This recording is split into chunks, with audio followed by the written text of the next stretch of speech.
terima kasih, begitu besar janjimu, begitu besar harapanmu atas kami, begitu besar karyamu.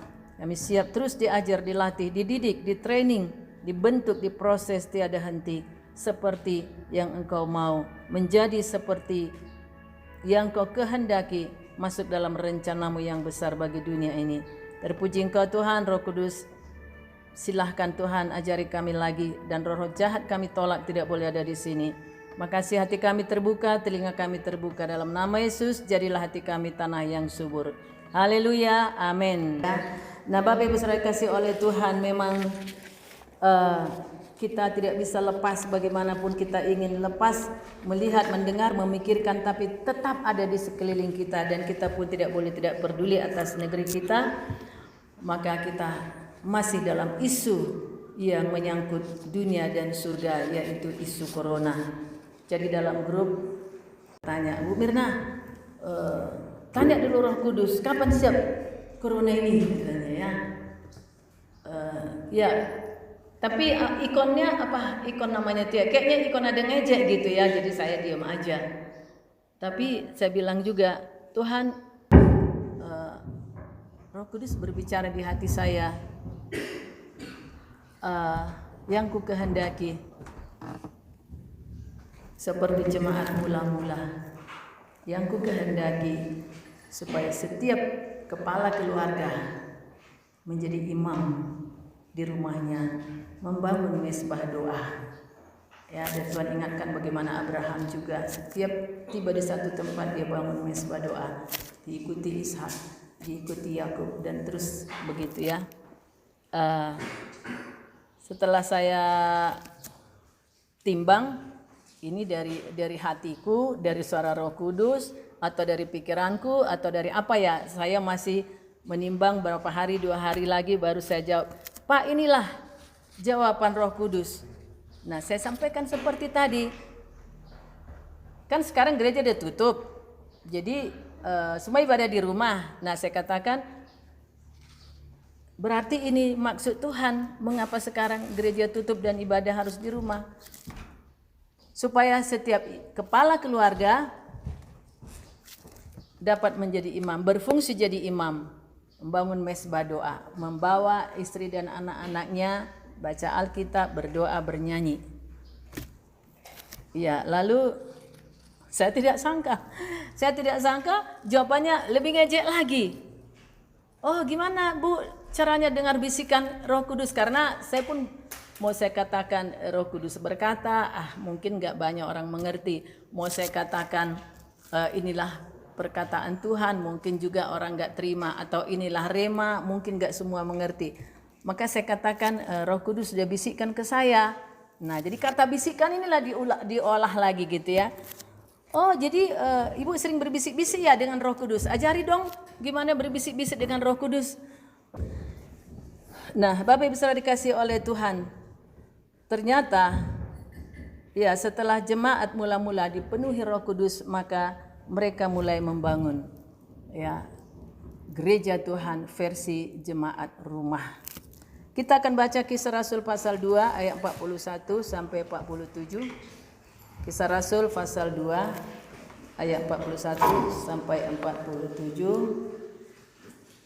Cara hidup jemaat yang pertama. Orang-orang yang menerima perkataannya itu memberi diri dibaptis, dan pada hari itu jumlah mereka bertambah kira-kira 3.000 jiwa. Mereka bertekun dalam pengajaran rasul-rasul dan dalam persekutuan. Mereka selalu berkumpul untuk memecahkan roti dan berdoa. Maka ketakutanlah mereka semua. Dan rasul-rasul itu mengadakan banyak mujizat dan tanda. Semua orang telah menjadi percaya tetap bersatu. Dan segala kepunyaan mereka adalah kepunyaan bersama. Dan selalu ada dari mereka yang menjual harta miliknya, lalu membagi-bagikannya kepada semua orang sesuai dengan keperluan masing-masing. Dengan bertekun dan dengan sehati, mereka berkumpul tiap-tiap hari dalam bait Allah. Mereka memecahkan roti masing-masing secara bergilir, makan bersama-sama dengan gembira dan dengan tulus hati, sambil memuji Allah. Dan mereka disukai semua orang. Tiap-tiap hari terus menambah jumlah mereka dan orang diselamatkan. Nah, Bapak Ibu saudara kasih oleh Tuhan, jika kita ingin tahu permulaan dari segala yang diciptakan di bumi ini, apapun itu, bacalah kitab Kejadian. Ya, segala sesuatu yang diciptakan, baca Kejadian. Tetapi jika kita mau mengetahui bagaimana mula-mula jemaat berdiri, bacalah Kisah Rasul. Ya, jika kita melihat di sini ya secara ringkasnya, jumlah mereka terus bertambah. Pada ayat 41 dikatakan 3.000 jiwa. Pada hari itu jumlah mereka bertambah 3.000 jiwa. Dan kemudian mereka memberi diri dibaptis. Berikutnya mereka bertekun dalam pengajaran rasul-rasul, bertekun dalam persekutuan. Mereka selalu berkumpul untuk memecah roti dan berdoa. Kemudian mereka menjadi takut gentar, artinya takut pada Tuhan ya, takut berbuat dosa begitu ya. Nah, lalu rasul-rasul apa katanya di sini? Rasul-rasul bagaimana? Banyak mengadakan mujizat dan tanda. Lalu apalagi 44, mereka bersatu. Ya. Segala kepunyaan mereka adalah kepunyaan bersama. Lalu ada yang menjual hartanya, lalu membagi-bagikannya. Kemudian 46, sehati berkumpul tiap-tiap hari dalam bait Allah, memecah roti di rumah masing-masing secara bergilir, makan bersama-sama dengan gembira, dengan tulus hati, sambil memuji Allah. Dan yang indahnya mereka disukai semua orang. Dan yang dahsyatnya tiap-tiap hari Tuhan menambah jumlah mereka. Dengan siapa? Orang yang diselamatkan. Luar biasa, ternyata Tuhan Yesus rindu hal ini terjadi, yaitu ada ribuan yang bertambah tiap hari menjadi percaya. Nah, pada masa corona ini kira-kira kerinduan Tuhan ini tercapai enggak? Saya katakan tercapai. Tiap hari ada ribuan orang menjadi percaya. Saya banyak mendengar bagaimana kesaksian daripada orang-orang yang sudah satu rumah sakit dengan orang-orang yang ada yang sudah mati karena corona, ada yang sedang menjerit-jerit, ada yang sedang berseru-seru, menangis, meraung, dan banyak ya, ribuan dari jumlah di dunia ini yang menjadi percaya karena corona ini ya. Lalu mereka bertekun dalam pengajaran, dan sekarang orang kembali membuka Alkitabnya yang sudah lama tidak dibaca, kembali mencari wajah Tuhan, mencari kehendak Tuhan. Dan dalam persekutuan, nah tentunya persekutuan di sini kelompok-kelompok ya. Yang tadinya hanya satu ibadah di gereja hari Minggu sekarang sudah dibagi-bagi ya. Ada yang 5 kelompok, ada yang 10 kelompok, ada yang 15 kelompok. Dan ketakutanlah mereka semua. Ya mungkin ini beda ketakutannya ya. Sekarang ketakutannya corona gitu ya. Tetapi diharapkan tentu ada juga takut Tuhan. Takut Tuhan ini artinya jadi takut berbuat dosa.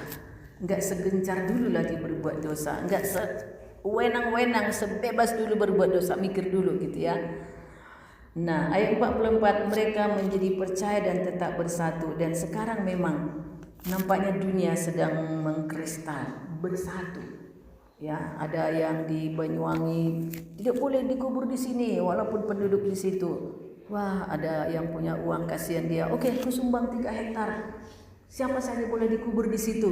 Seperti itu ya. Ada juga anak-anak dibongkar 3 celengannya. Ini kusumbang. Ini tadinya untuk beli sepeda, tapi kusumbang untuk beli APD, alat perlindungan diri. Ya, ada banyak sekali. Juga ada dia warung biasa gitu ya, tapi tiap hari disediakannya 50 nasi bungkus. Ayo, ojek ya, pokoknya supir-supir taksi, ojol, ayo mari ambil makanan ini. Banyak sekali seluruh dunia ya.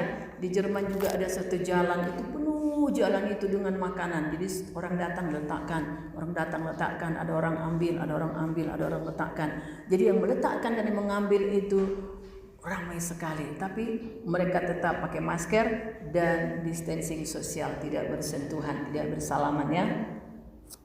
Menjadi bersatu. Ada yang menjual harta miliknya, bertekun dengan sehati, berkumpul tiap-tiap hari.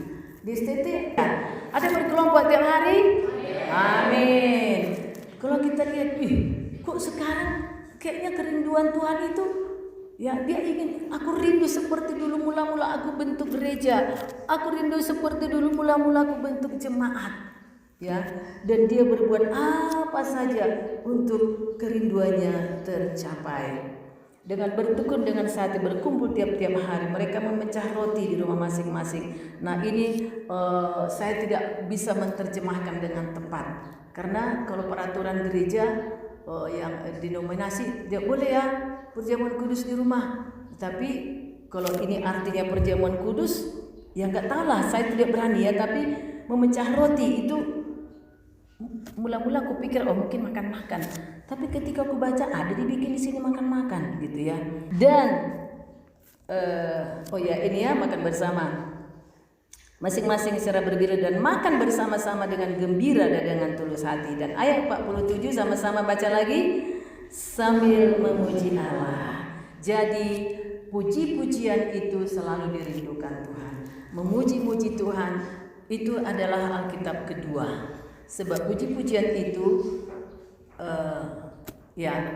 isinya diambil dari Alkitab. Hanya dia disenandungkan, dibuat nada-nada, dibuat melodinya ya.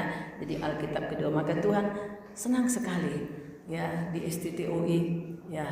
Saya bayangkan malaikat bilang gini, wah paling disenangi sekarang STTOI. Ya pagi terdengar pujian, jam 10, jam 12 setiap saat terdengar pujian, ya dari kelompok 1, ya dari kelompok 2, ya dari mahasiswa, ya dari ujung ke ujung lah ya, amin.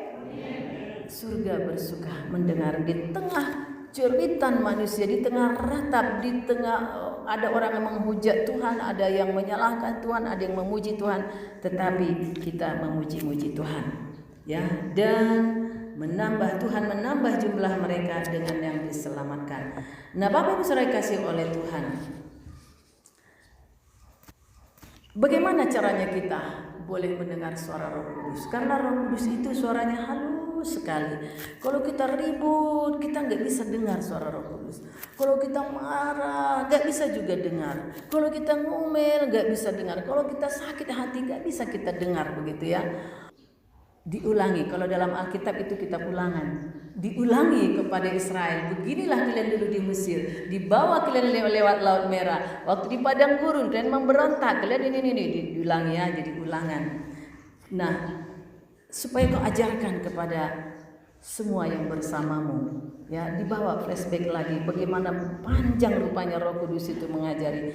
Yaitu pertama harus banyak membaca Alkitab, karena ketika kita membaca Alkitab itulah di situ Tuhan berbicara kepada kita.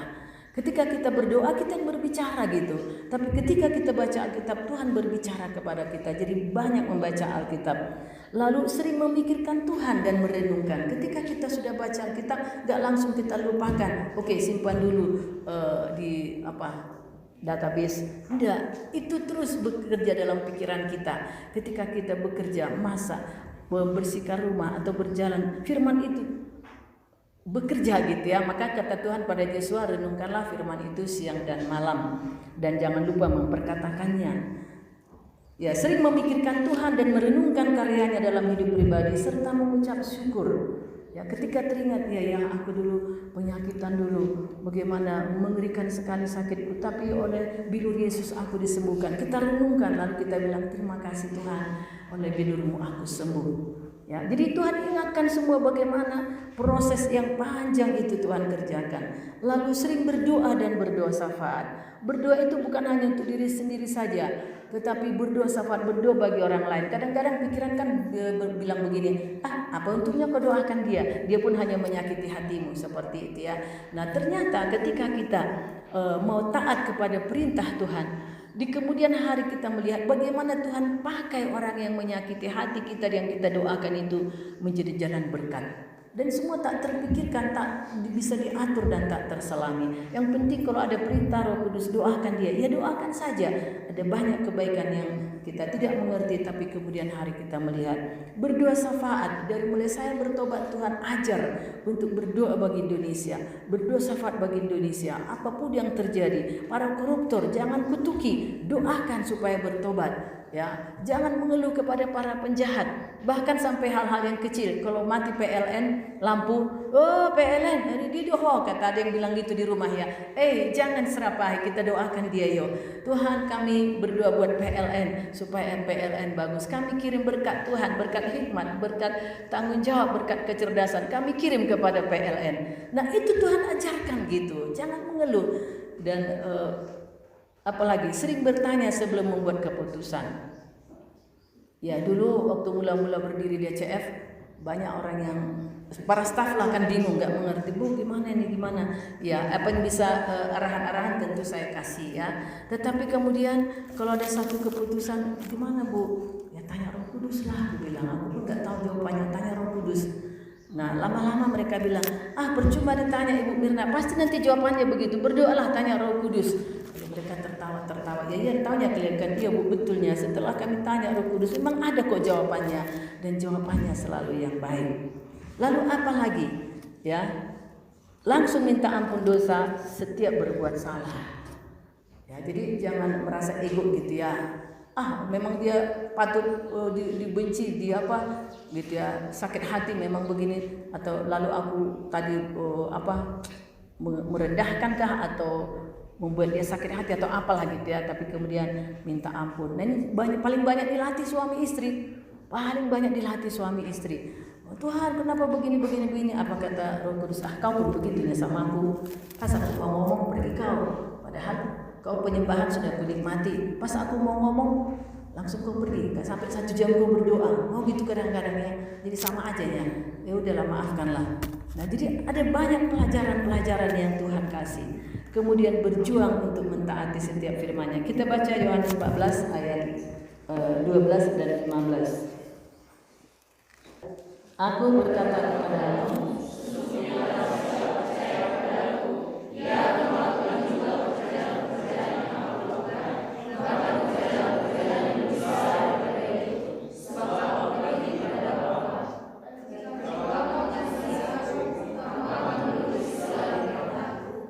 jikalau kamu mengasihi aku, kamu akan menuruti segala perintahku. Ini selalu diingatkan Tuhan. Karena apa? Banyak sekali perintah Tuhan yang